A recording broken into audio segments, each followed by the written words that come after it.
for a little bit more. Got my theme of the day. Yeah, for everyone that is just wants in on this inside joke that we just created, it's a play on words, I guess, of the tragedy of the commons, wherein tragedies end in death or sadness, and comedy ends in I don't know, reunion or marriage or something good. So we're thinking, how can we subvert public goods and make them a comedy of the commons? All for this.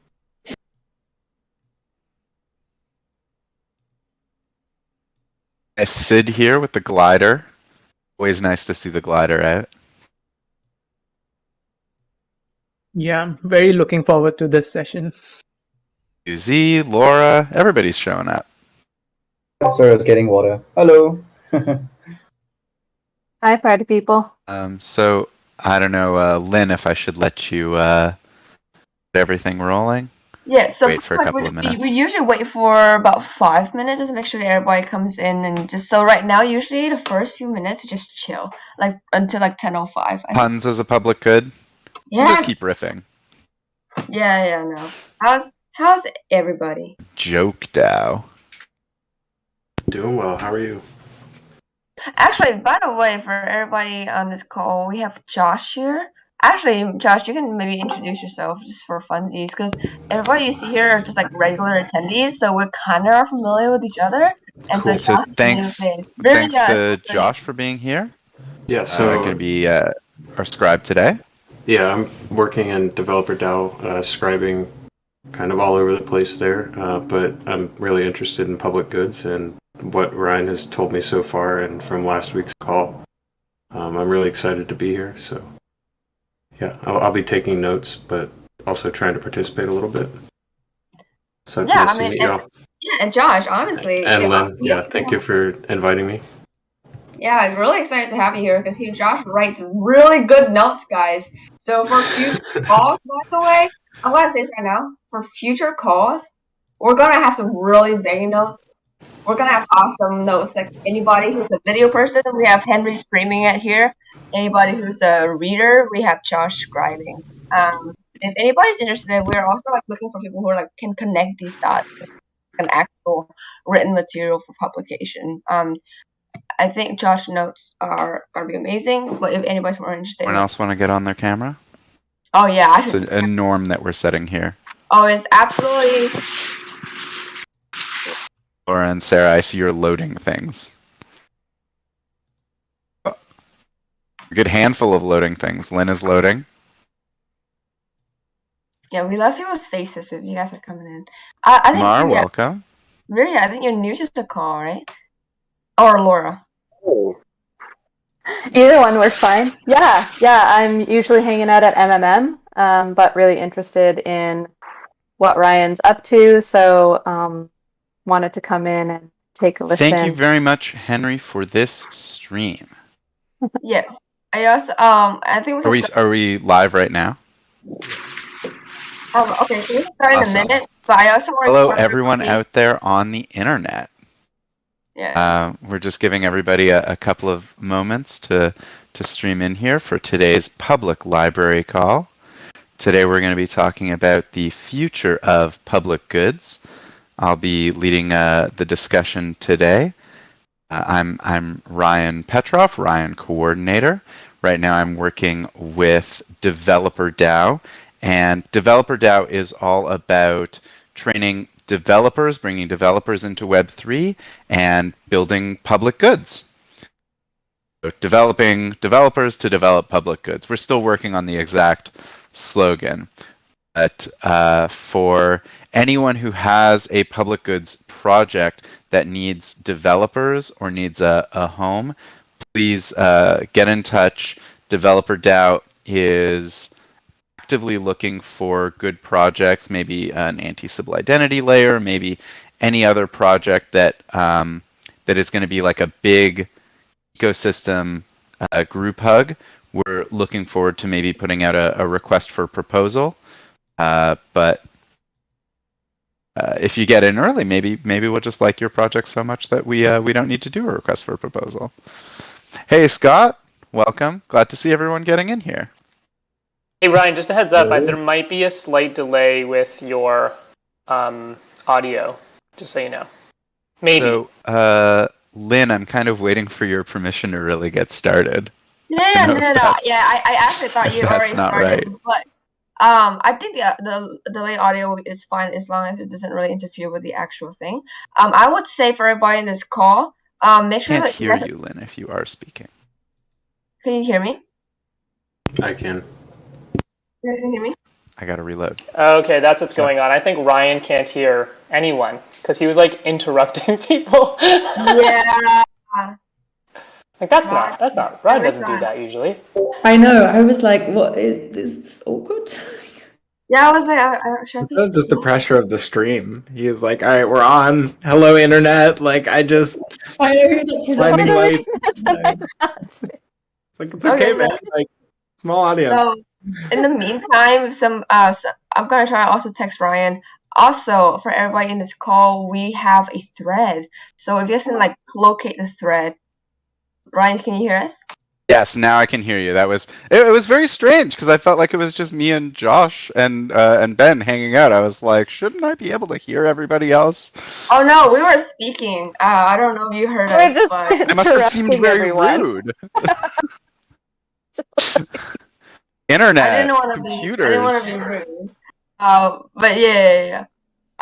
So guys, we have a thread called January 26th Future Public Goods. That's what we're having conversation in the channels.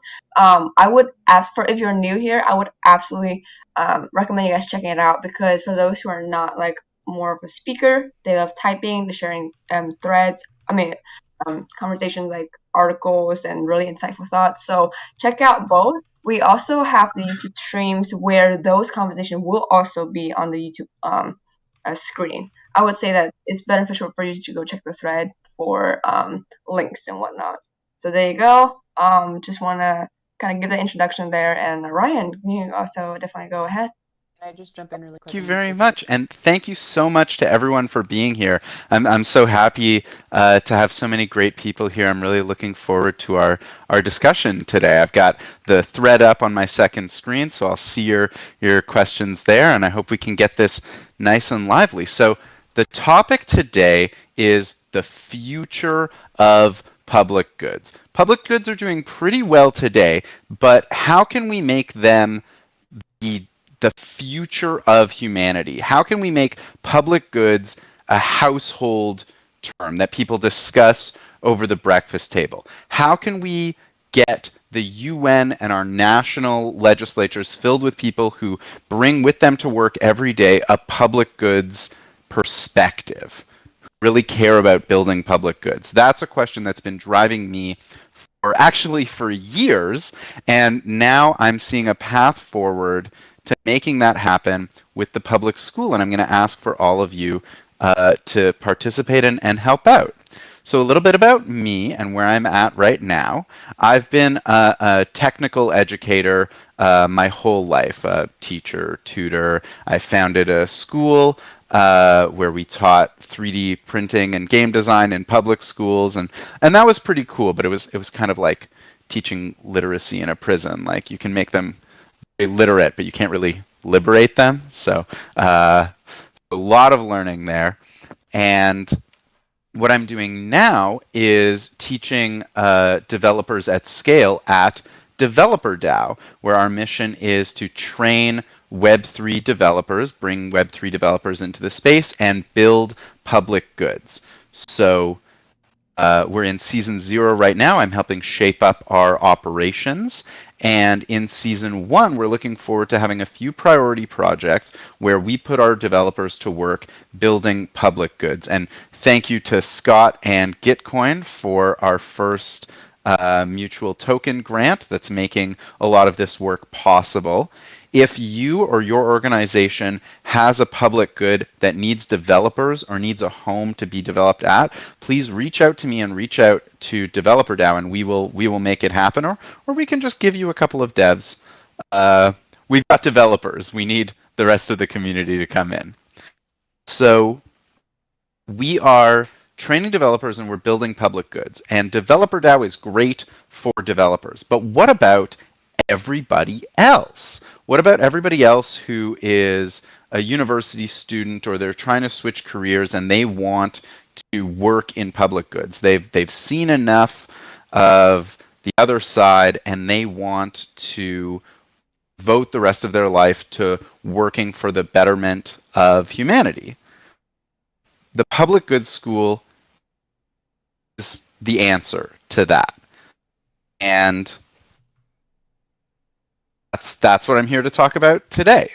So this year, and I'm hoping to get a lot of ideas from you. This is the first time I'm really talking about this publicly. So if I'm off base or you think I'm not on the critical path, I'm ready to be corrected. But right now, what we're thinking is that we'll do 3 initiatives this year.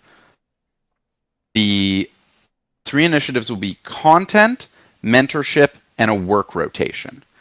So trying to create like a really smooth on-ramp, a funnel. So for someone just coming in and you say, oh, I'm working in public goods, and they're like, what are public goods? We want to have nice digestible content and a nice path for them to follow where they can learn about public goods and learn about the history and the opportunities in a way that really works for, I want to say, the modern lifestyle. But I think we all understand that not everybody is going to read a book. Off the bat, everybody wants you to read a book. So we're going to construct some curriculum, and we're going to work directly with the conversations and the content that we've been working here at the library. And we're going to make that packaged and digestible for a much, much wider audience. I don't know if Bamik is here. Not yet. Getting content ready and content out is something that I'm sure everyone will be thrilled to see once it comes out. So once people are brought in and informed, then they're going to ask for opportunities to get involved. And for that, planning a mentorship program. Ben has already offered to be our first mentor, and in fact is joining the Public Goods School leadership team.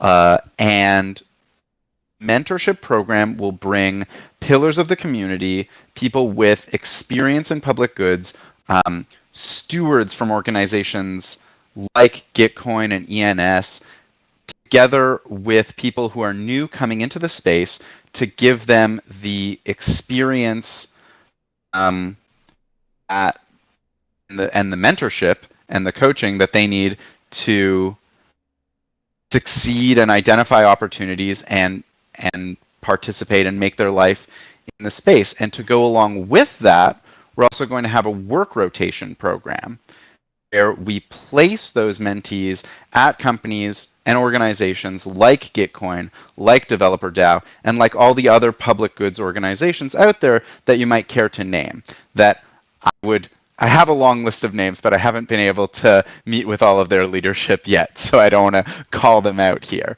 But I'm sure everybody here has a lot of names in mind for public goods orgs that they'd like to see on that work rotation. And how cool would it be if we could take people in, give them mentorship, put them on a work rotation, and then a year later they would come out having worked on 6 different public goods projects, having that network, having that experience, being embedded in the space. They would be perfect leaders and executive directors for all of the orgs that we know the world needs over the next 10 or 100 years.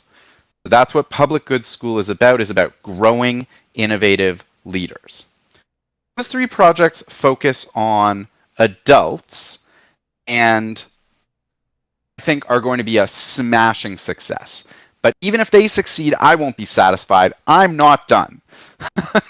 I want to see Public Goods School found a physical primary secondary school in Toronto in 2025 that we can widen the funnel even more. It's not enough that we rescue people from traditional pipelines once they're adults. I would like us to give opportunities for democratic leadership to students at a young age using the Sudbury Valley model, which has been very successful in the US and other democracies for decades now.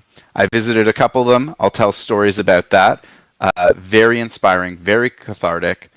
Plan is that we work with adults first this year, then we found the school in 2025, and then we keep going with that momentum. We spread those programs out to other schools, other universities, other organizations, and we get to the goal state of a world run by and stewarded by people who bring a public goods perspective to their work every day. So I'm going to take a pause there, stop giving my speech, and open the floor up. And I guess I should also have a look over here at the chat. So I guess the first question is, who's ready to sign on as a mentor, and who wants their organization to participate in our work rotation?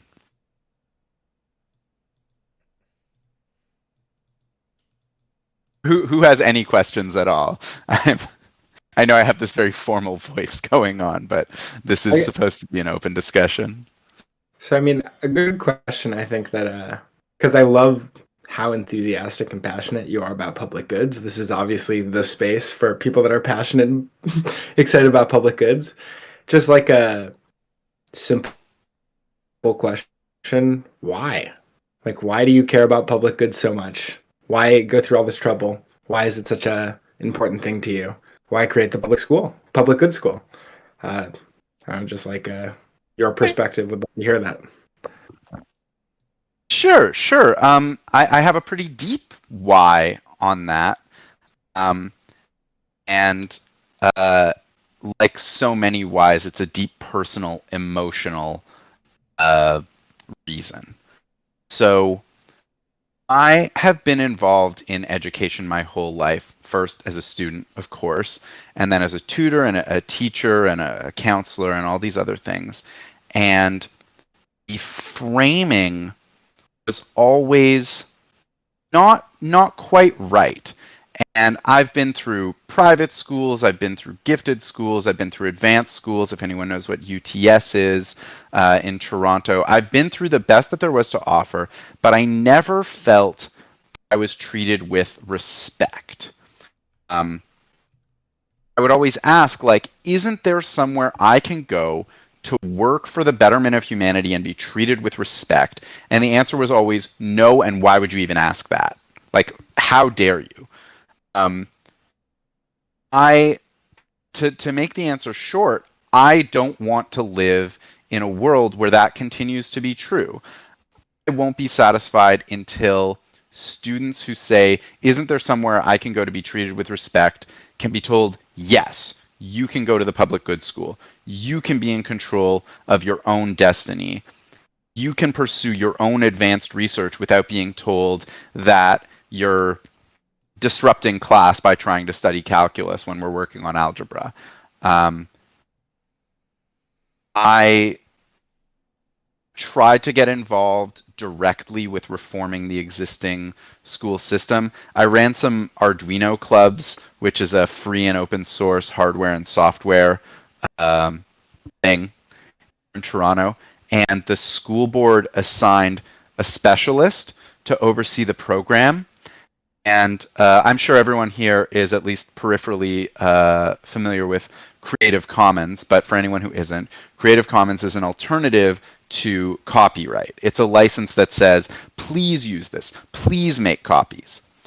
So, of course, Arduino, the handbook, is Creative Commons licensed.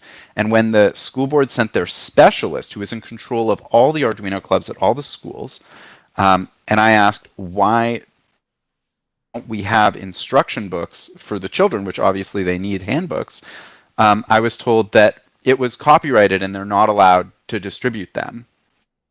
And of course, I had a copy because I'd been printing them out to give to the kids, and I pointed out on the first page where it was Creative Commons. And this person was put in charge of the entire program, which was all open source and Creative Commons, just didn't have the culture, didn't have an understanding, wasn't prepared to learn. I've trained state educators. I've worked on state education programs, and reforming them from the inside has proved to be just, like I said, like teaching literacy in a prison. So I want to see a better world, and I don't see another path but constructing it. And so I want to build a better world. I want to give other people the opportunity to build a better world, and I don't really want to do it alone. I'm hoping that we can all build a better world together. I hope that answered the question. I had a comment. Can people hear me? Yes. Hear you. Okay, perfect. I have a new computer. My old one died on me. It's like Geek Squad right now.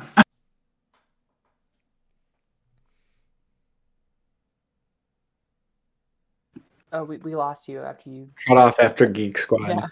Yeah. But I really liked your answer, Ryan. Thank you so much for sharing. Sid had a really funny line about it being a tragic backstory that yields the comedy of the commons. So, oh yeah, I can be with that. It's all the chat is moving so fast.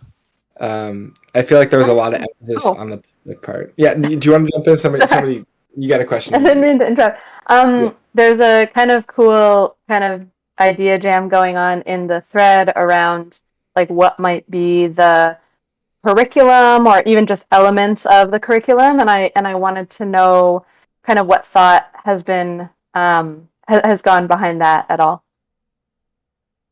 Sure. So there are some basics that absolutely are going to be in there, and they are like the hard cultural pieces, like learning about Creative Commons, learning about free and open source software, learning about being able to liberate your hardware, learning about the democratic process and forms of democratic governance. The hard, tried and tested parts that we know work, that any public goods world or community will be leaning on. Beyond that, I'm not quite sure. The project is quite early, and so I guess we can open it up to the floor. Like, what do you think are absolutely necessary things that people must know about in order to get integrated into the public goods space? Hey, this is Umar. I guess for me, when we were discussing this a little bit earlier, what I really like about if we don't can you hear me? Get people to understand Wikipedia, like we will have failed. Is someone else talking and I can't hear them, by the way? Yeah. Yeah, it seems that you have a little overlap on your end for some reason. I'm not really sure what's going on. I'm gonna reload 1 sec. It's okay. That's okay. I've been having some audio-video issues today too. I'm sort of jumping around between my phone and my laptop because I'm sitting in a restaurant eating lunch. So this is a great lunch conversation. It's very, very serious yet casual, much like lunch.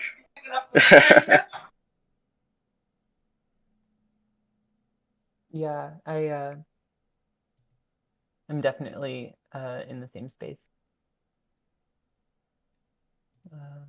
They can make it back. I wonder if they got kicked off. I'm here. Oh, okay.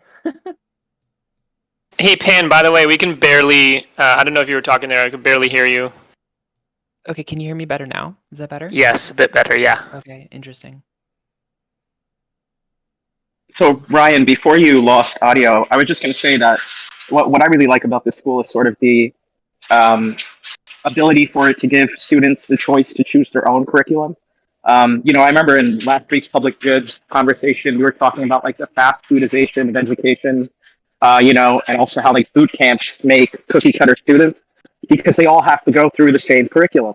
And I feel like the school of the future should be a choose your own curriculum, study what interests you, but do it with some guidance from amazing teachers around you that can sort of introduce you to the best books or the best material. But be guided by your own intellectual curiosity, work on what you like, and that is actually the path for people to work on things that are good for the public, is if they're doing what's best for themselves, and all those interests sort of just end up aligning.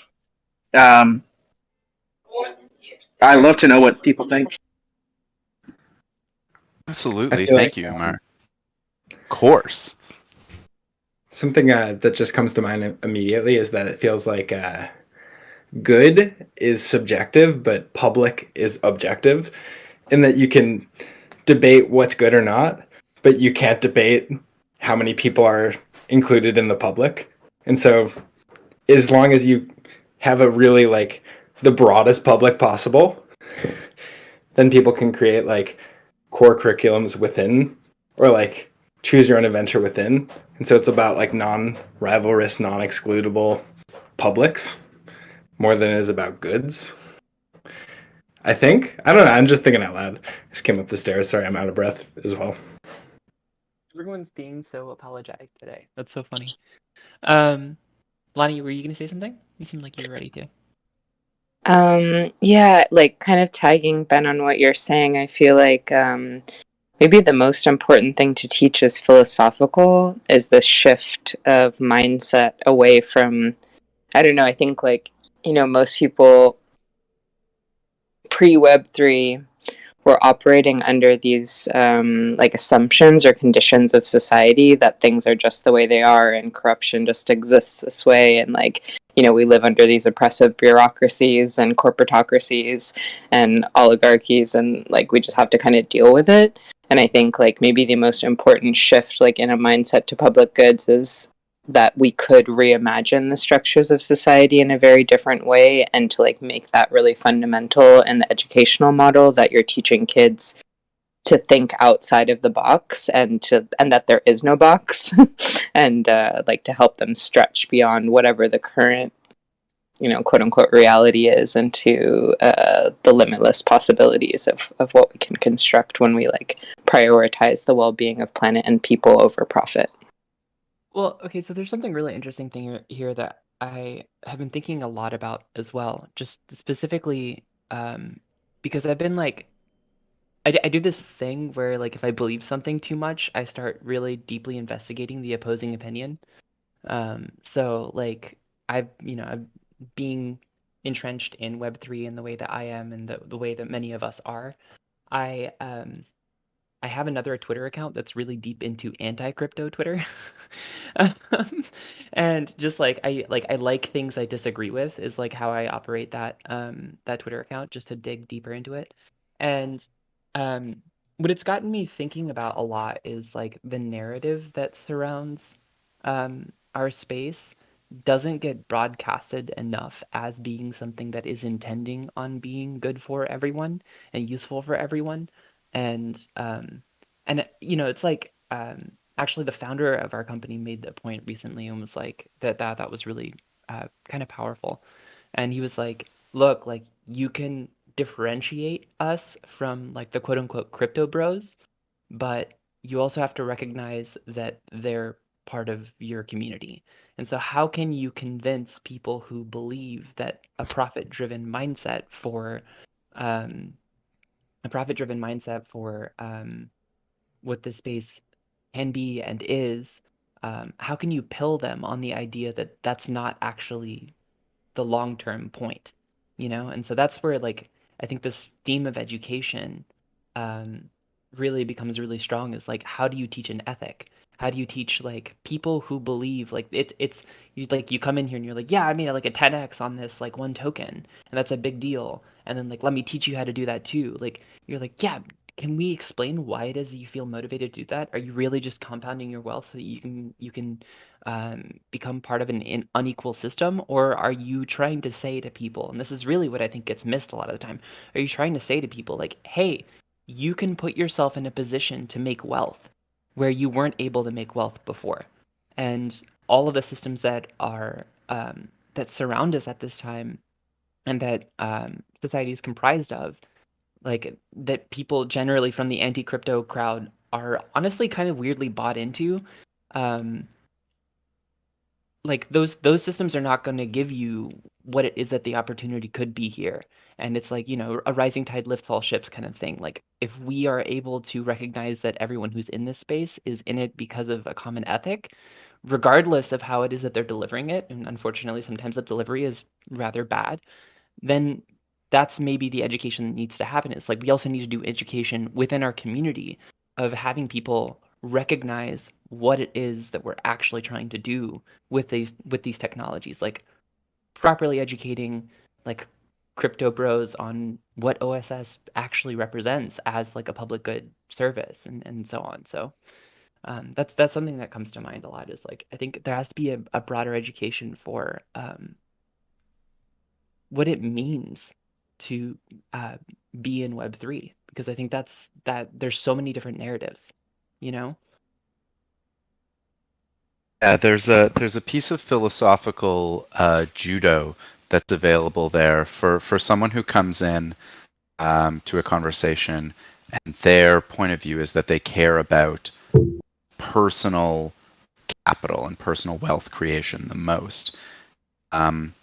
You can turn that around and say, if you're telling people that they can get wealthy, and goal is wealth, right? And the creation of wealth. And then you can point to examples where using a broader, more accessible model makes more wealth. So just in the pure financial space, Uniswap.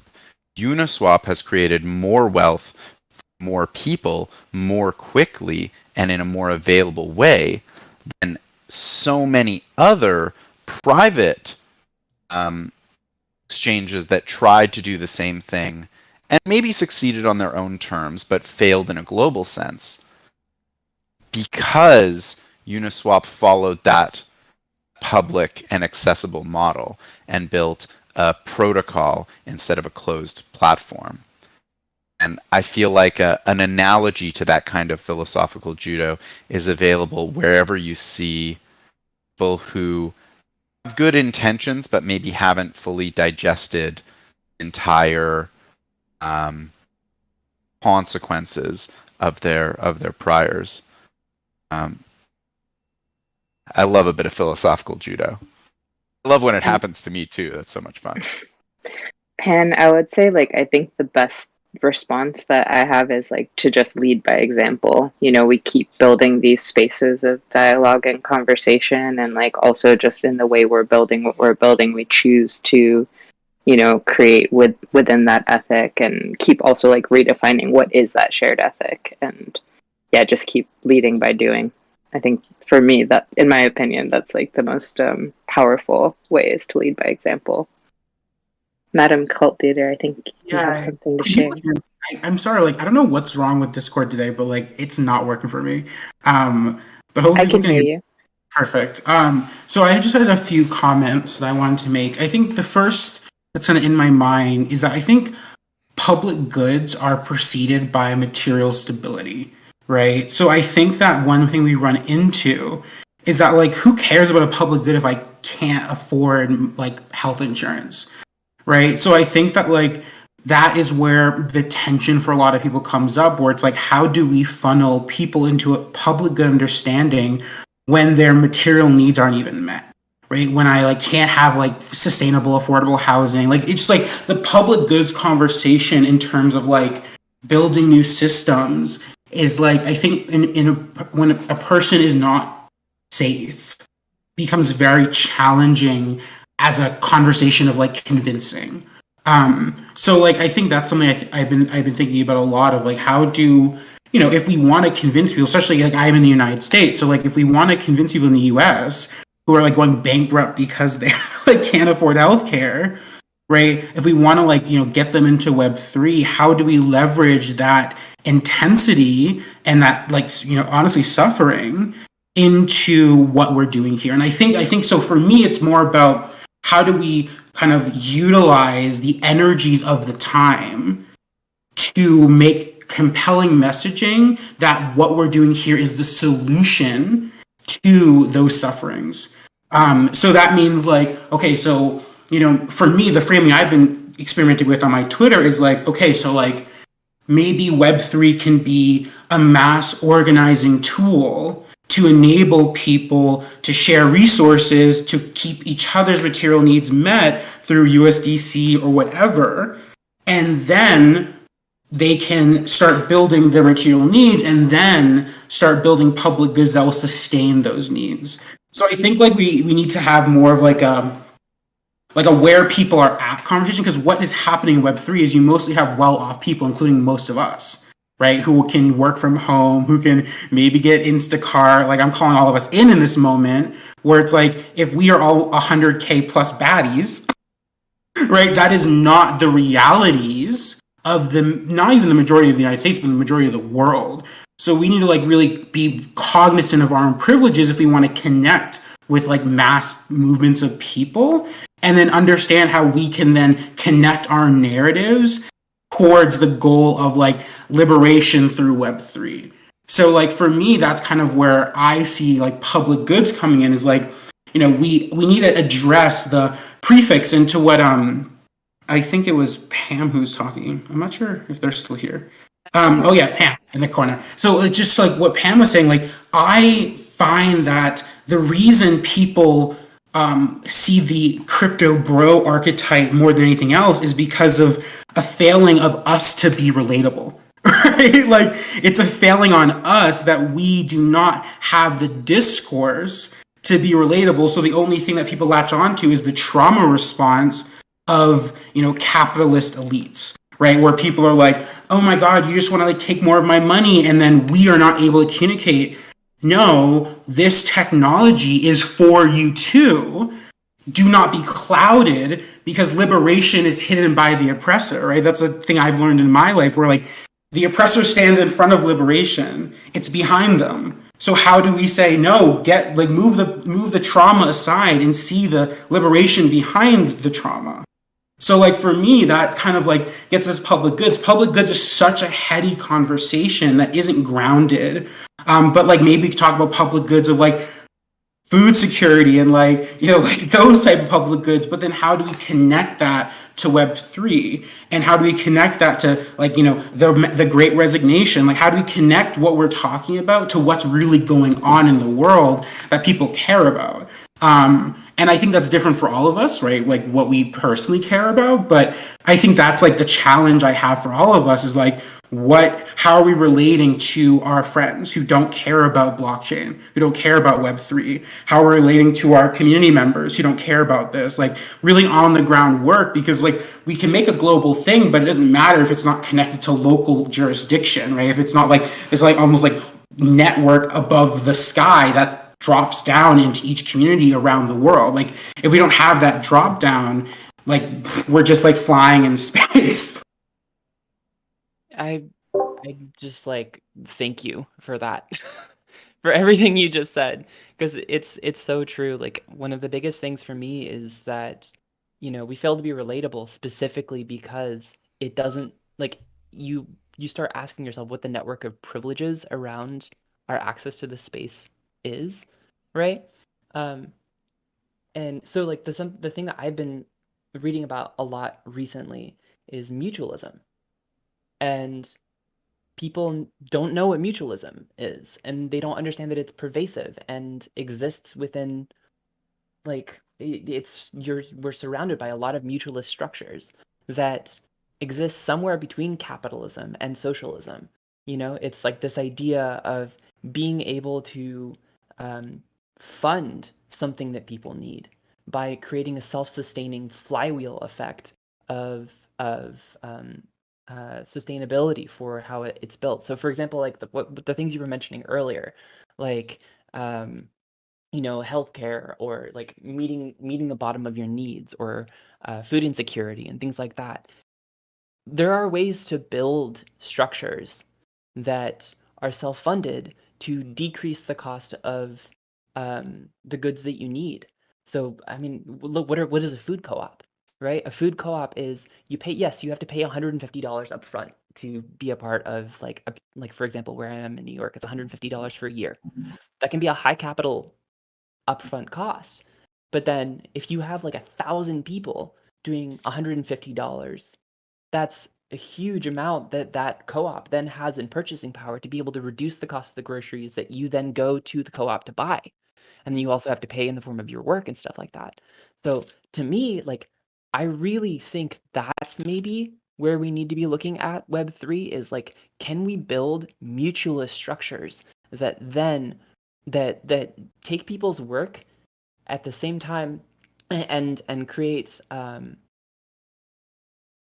providence for people's needs at the same time. So like people can contribute that's what we're doing with DAOs in a big way, right? Like what kind of work can you contribute? And how can we support you as a result of it? Yeah. I think I love that point. And I think what's kind of I want to echo both you and Cult Leader as well. I totally feel like it's a failure of relatability, right? Like having the space to dream and having the space to consider is an absolute luxury. And I think one that sometimes I definitely take for granted. You know, looking at mutualism, and I read Sarah Horowitz's book on it last year. So I've just been really interested in mutualism. There are mutualist and cooperative structures kind of all around us, and there kind of always have been, like, you know, like migrant community, like very particular communities have had this these economic systems, often because of, you know, racist, you know, various institutions didn't trust them, so therefore they had to build their own systems. And I feel like it's so important that we learn and build on what already exists. And you know, like I think sometimes tech has a tendency to be like, oh, we're doing this new thing over here, and it's like, well, actually there's a lot to learn from. And if the challenge is like building trust and creating things people actually need and creating things that actually, you know, if we're talking about public goods, so often that becomes a kind of theoretical kind of conversation, but I think we have to start at the ground and we have to meet people where they are and be thinking about the need for us to win people's trust versus, you know, like we have to build shared truth to move forwards, right? And I think part of that is, you know, learning from the deep examples that already exist out there that are all around us, right? That to me is incredibly heartening and exciting, but also will take humility on our side to be like, okay, and I'm not talking about sides in terms of oppositions, but I'm just talking in terms of like, you know, I'm absolutely confident in every community that we live in, there will be structures like this that exist that are very DAO-like. They haven't used that name or that framing, that have been designed to kind of create, you know, to enable the collective to help the individual where necessary. Go ahead. No, you go ahead. This conversation is so beautiful and important, and I feel like the way that I think about public goods in the high vision is where we merge this virtual world and real world needs, and that all of the things you're speaking to, Madam Cult Leader, the housing, food, everything, all these things are considered a public good, right? That we shift our cultural mindset so that we treat them all as public goods and shift away from like only helping when we need to into support and help as the de facto, right? Like that is how we structure our society around the care and well-being of everyone and everything. That we create systems of distribution that allow everyone access to these things by default, so that, like, you know, the traditional definition of public goods is non-rivalrous and non-excludable, meaning you can't bar anyone access and anyone's use of the thing doesn't diminish anyone's access to it.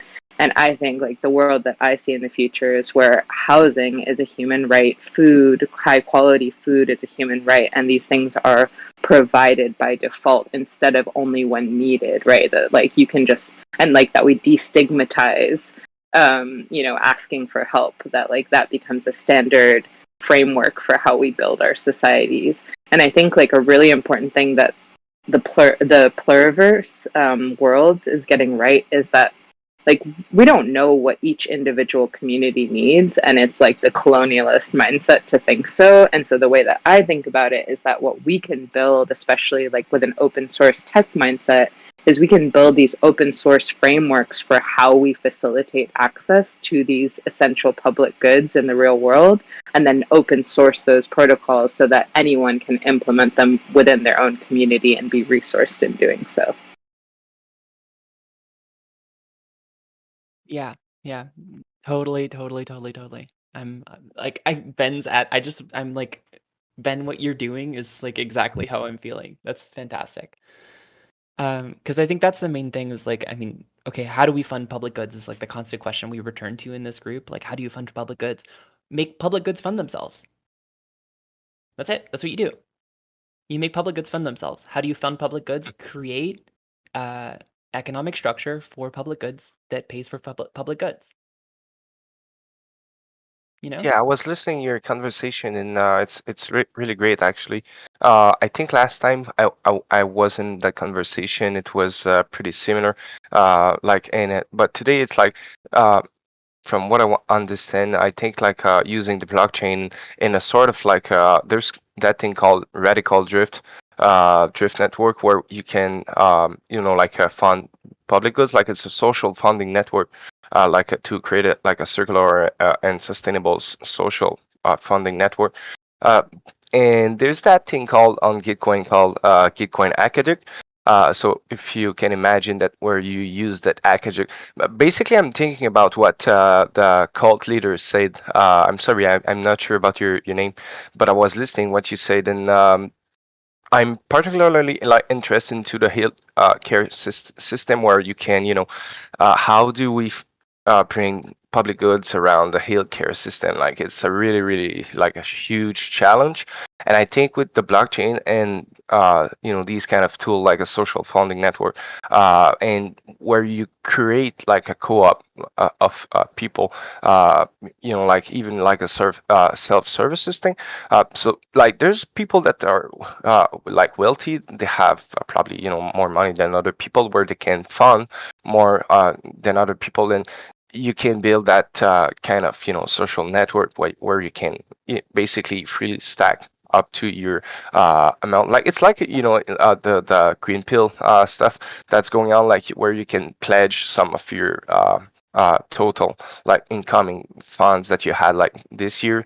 Let's say I have pledged 10%, but this social funding network, it's really great, where at the end you will be able to create a really like a co-op of public goods, and everybody is able to come and take a part of that. It is hard to believe, basically, but it is clearly something that's already working, like a GoFundMe's and stuff. But differently, like with the blockchain, where that it is more secure, of course, and there's many more like improvement at this point. But I really like your conversation, so that's why I jumped in a little bit. No, I appreciate you jumping in on it. That was a good Yeah, insight. and I wanted to. Oh, unless you want to go ahead, Pam. I just have one thing. I'm really excited by what's happening here in the comment stream as well. So if y'all want an idea of how it is that you can do this on a mechanically useful level when it comes to like how is it that you can create a funding engine, right? So I'm working right now with an organization. I can't talk a lot about what it is that we're doing, but one of the things that we're looking at doing is getting a loan from a number of protocols and then staking, and the loan would be in the form of tokens, staking the loan into a liquidity provision pool, taking the staking rewards, and then funding a DAO with it. So potentially what you would do is you go to a bunch of different protocols that have treasuries, like these massive treasuries of hundreds of millions of dollars worth of tokens.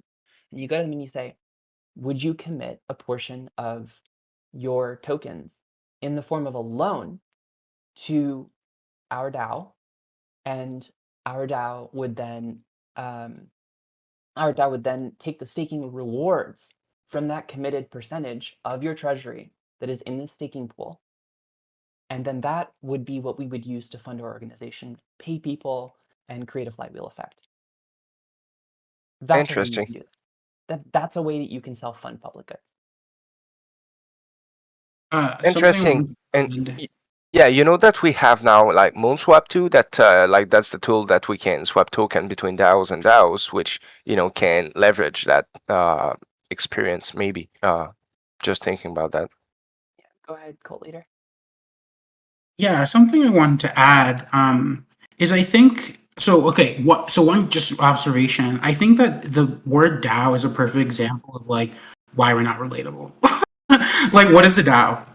Like, I don't think anybody has ever, even though I am in Web3, nobody has given a compelling reason for that language. I have not yet seen it. And like, I think people try to explain it, but like, that's like what I'm saying. That's my critique of Web3 is like, it's just a digital organization. That's what I've been saying. All we're doing is like fully digital organizations where there's no one location on the globe, like that this is like a headquarters, right?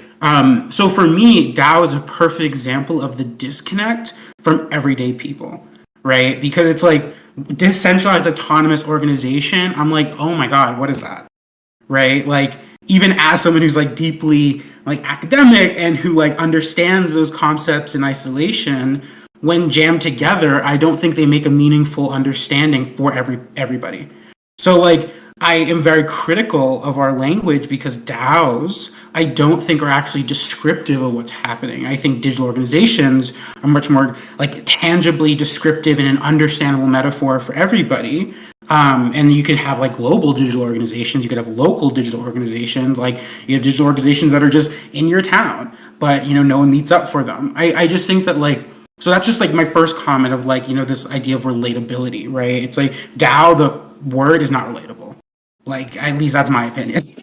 So like, I'm very vocal, at least on Twitter and like in spaces I'm in, that like, we need to like reframe. Like 2022 for me is the year of reframing all the language of Web3 because like most of it is just tech bro gigachatisms, and like I don't believe that they have value. Like, my opinion. But what I wanted to say is that like something I'm imagining, and like this is not a perfect metaphor, but like I'm not sure if anyone's seen Castle in the Sky and like Laputa and like that type of thing, but Laputa like is a bad metaphor for what I'm thinking about. But I'm just thinking of like these like Web3 as external stateless entity that connects to people when they need it. So almost like like floating cities that when people need resource, like a giant like tube comes down, it's like, what do you need? Okay, like do I need this month, I need like this amount of tokens for this thing. Okay, here's the stuff, right? So I because right now what we can't do as Web3 is we can't integrate seamlessly into like governances, right? We can't like, it's like we can't influence that directly. So then what is our subtle influence? I think our subtle influence is like these like ethereal beings that kind of, when called upon, almost like guardian angels, right? When called upon, right, come and materialize and say, I am here for you. And that emotionality is way more powerful than saying like, beep, beep, boop, boop, blockchain, right? That, like, we have to connect to the heart of people. And like, that is kind of like my goal in Web3 is like, how do we connect to the heart and make a metaphor and symbolism that makes people understand what we're trying to do? That is the antithesis of GigaChad, right? That is loving and kind and compassionate and says, I'm here for you when you need me, but I'm not present when you don't, right? And that to me is like autonomy, right? Not autonomous, but autonomy of the self, of saying, I don't need you right now, right? So go away. And it's like, okay, bye. So like, I'm just trying to like, with you guys, like connect a metaphor together, but like, that's something I've just been thinking about a lot is like, we have these states, like, I'm in the United States, it's a backsliding democracy, it's an oligarchy, these are studied, provable things. So then like, how do we connect Web3 into that state when, it's not going to be the governance that comes and helps people's material needs, at least not yet. So like, that's kind of the framework I'm thinking about is like, when you have these states and these governments, and then we have Web3, that's kind of like this ethereal being around it, right? How does that ethereal being connect into the people within that state that might need support and love and help and have like help getting their material needs met? I don't know the answer to that, but that's kind of like the open question for me. And that's kind of like where I move to, where Web3 is more important as movement building rather than like resource providing. as like an immutable like chain of data and understanding and support, rather than like an exclusively resource-driven machine. Because ultimately we are resource, right? Ultimately we create economy. So if we have movement around Web3, then Web3 has economy. So I think it's more about building movement and connecting to local jurisdictions with this kind of like Laputa castle in the sky, society, ethereal being society. And like, that is, I think, where I feel is the solution, which is like movement building and supporting local movements with Web3 ethos and like this kind of larger public good. But again, I think public good in some ways, like when you say that to people, I'm not sure they know what we mean, which is another critique of the even framing of public good, right? So like I kind of am of the mindset of kill your darlings, right? Where it's like, I'm not married to any language I use. If I realize the language representing a tool to do something is no longer efficient, I say, let's ideate on better language that is a more timely and apt metaphor for what we want people to understand in their heart, and then eventually becomes like a conscious understanding in their mind. Yeah. I mean, I think one of the things that you pointed out there that I think is really also pretty powerful is the idea that like if we erase the notion of needing to categorize things as DAOs, we're just organizations, right? The organizational structure doesn't need to be declared. It doesn't matter. How you run your organization is not something that you need to broadcast. It's like you choose to do that. Like what it's like, oh, you're saying, I mean, like mutual funds say that they're mutual funds, but like there's a certain point at which a mutual fund doesn't need to say like we are the something mutual fund, or like we're the bank company, or like we're the Amazon Corporation. They don't say those things. They just say they're Amazon. They say they're the bank.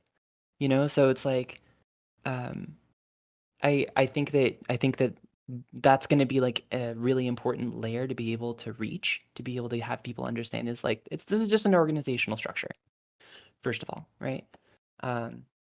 Yeah, so I resonate with that really, really strongly because I think that there is a lot of obfuscation that comes from us building a vocabulary around what it is that we're doing. And one of the things that like we've talked about before in this group is this idea of synthesis as an act that happens with language. Sid's brought it up, and this is like a month ago though, and it's like in order to define something, you have to go wide with your definition first and know all the parts so that you can winnow down to the most important parts of your definition, the most important pieces to be understood, and the most intelligible elements. It's like yeah, so it's like a heart attack, right? Like the difference between a heart attack and a myocardial infarction. Like myocardial infarction is the same as a decentralized organization, a decentralized autonomous organization. No, you don't know what a myocardial infarction is unless you have contextual knowledge, but you know what a heart attack is. So what is the equivalent of DAO in that same way?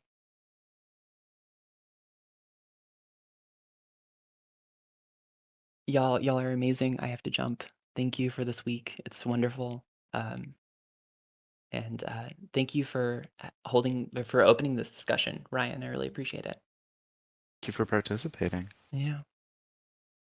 Y'all have a good week. In the world forward, one conversation at a time.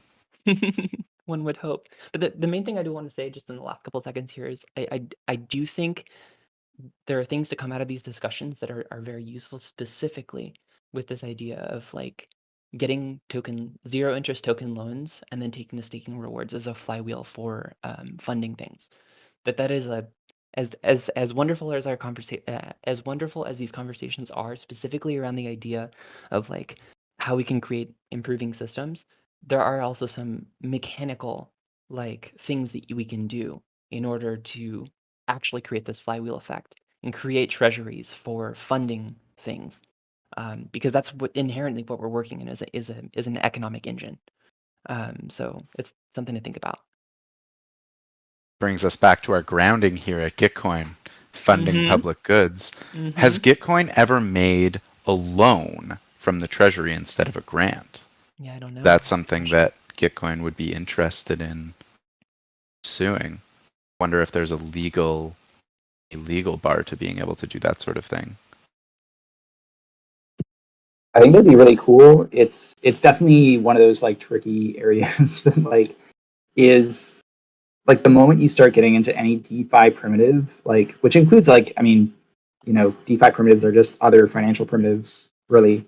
Like the moment you start getting into that space, it gets really complicated to figure out like how you set policies around it effectively. But I think it's a really interesting idea.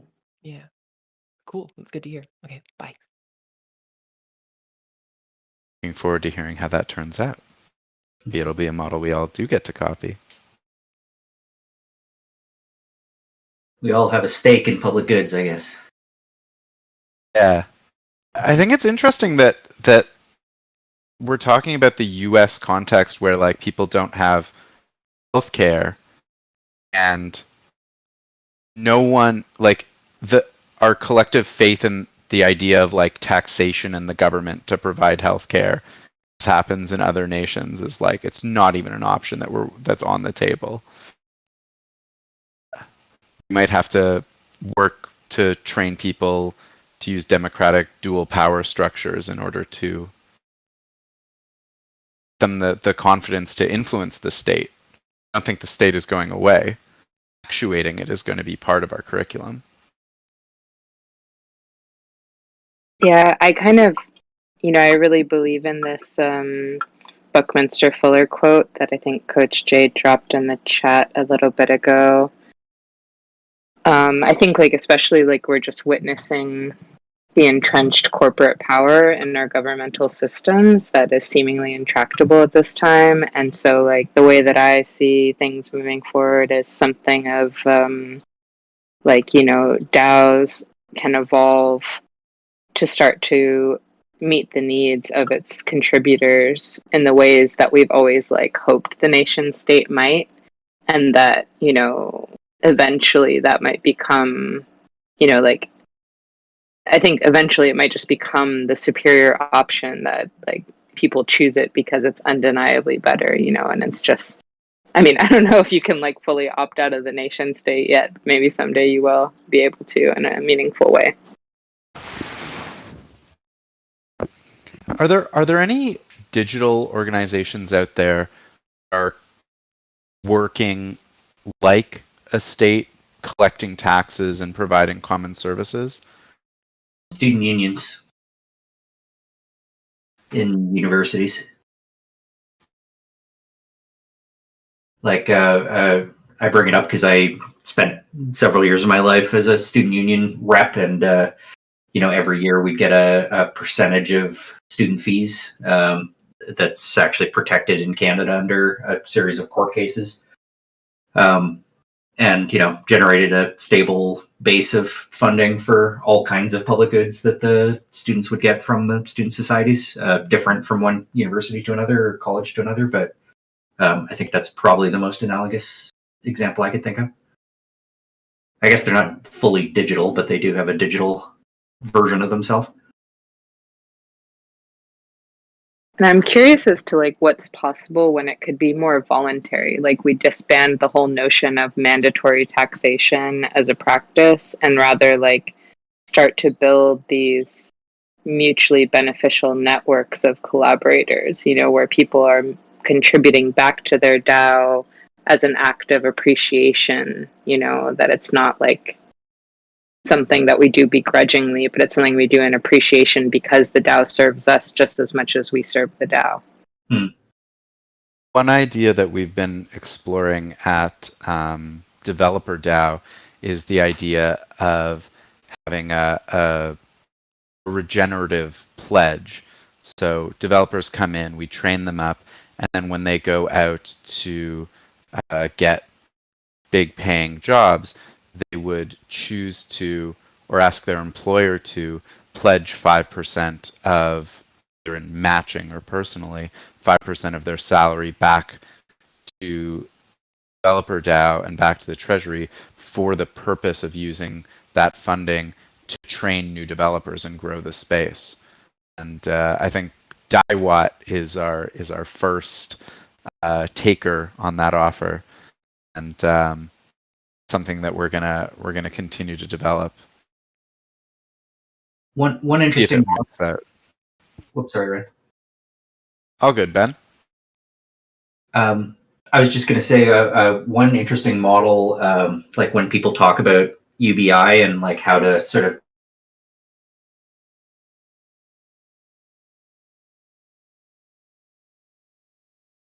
say dividend from their share of the fossil fuel industry, which is seen as a sort of a public good, which, leaving aside the climate critique of that, like I think there's an interesting model there of like how to get people on board with the idea of a shared public good when you've got like a shared asset that generates returns and a portion of those go to community members. Similar model used in a lot of indigenous communities where all the community members get a check as kind of part of a portion of whatever the businesses that are being run within the community. There's one community I know of actually in Washington State, the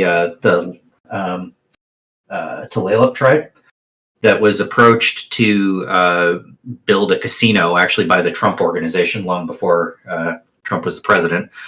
And they considered the proposal, looked at the small percentage that they get from it, and actually just decided to build a casino themselves and got a loan somehow. Kind of a longer story, but long story short is that they've now become one of only 2 places in the United States that are not paying any state or federal taxes, and are basically completely self-governed with a combination of a casino and a Walmart, generating over $1 billion a year in revenue for the community. And then every community member gets, something like a UBI, like basically a transfer on a regular basis. So I don't know, maybe interesting models to sort of explore in terms of, some of what's happening in the, self-determination landscape, and an interesting sort of turning of Indigenous rights on its head from like, instead of saying, you can't build this project because it's on my land, saying you can't stop us from building this project because it's on our land. So yeah, I don't know, something interesting there perhaps. I love that. Ben, will you drop a link to that? Or DM sure. me if you find it. Like, it doesn't have to be right now, but I would like to read up a little bit more on that project. I'm not sure what's written. The reason I know about it is because I know some of the people from the community, but I'm sure there's stuff written about it somewhere. Let me Cool. see if something to share. Awesome, thanks.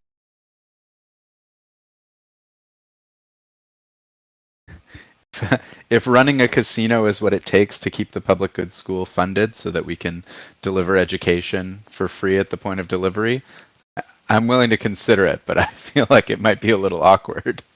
I mean, maybe that's the comedy of the commons thing there, or maybe just a good metaphor for crypto. Yeah, living in Web3 is definitely feels like living in a casino most of the time. There's the Song a Day song about escaping the casino. He has this line, "We're all trapped in the casino," from the Open Source Software as a Public Goods song. It also speaks to what was said earlier by Pan about sort of cohabiting space with the so-called Bitcoin bros. We may all be in the casino for different reasons, but there's public goods coming out of it that are benefiting people regardless. Absolutely. We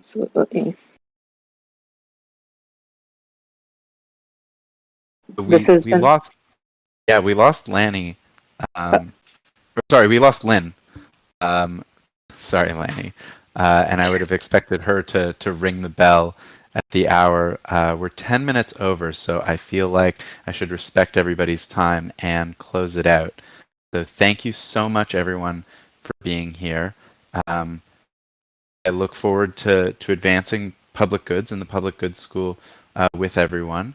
Please feel free to reach out if you have any content, or you'd like to be a mentor, or you know someone who would, or you have an org in mind that it would be good to talk to about including in our work rotation. I'm very open to all sorts of ideas and conversations. Thank you everyone for being here. and I'll see you next week. Cheers, y'all.